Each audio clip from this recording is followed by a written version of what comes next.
ఈరోజు నాటు మష్రూమ్ చేస్తున్నాను. కొంచెం తెచ్చారు, షాప్లో అమ్ముతున్నాము. వెయిటేగా కొంచెం తెచ్చారు. నాటు మష్రూమ్ టమాటా వండుదాం అనుకుంటున్నాను. ఆయిల్ వేసాను. ఆయిల్ వేడైంది. క్లీన్ చేసిన మష్రూమ్ వేస్తాను. మష్రూమ్ బాగా వేగిన తర్వాత ఉప్పు కారం అన్నీ వేస్తాను.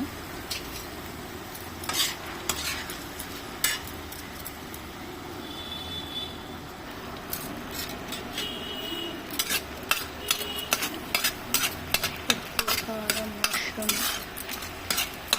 ఇది అంత ఉడికినా అంతే. కొంతసేపు ఉడికించేసి ఆపేయాలని, ఫ్రై చేయాలంటే దగ్గర చేయాలి.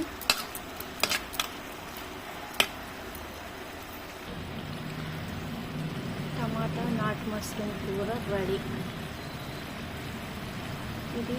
ఇది కూడా చపాతీకి, అన్నంకి అన్నిటికీ బాగుంటుంది. Okay, thank you.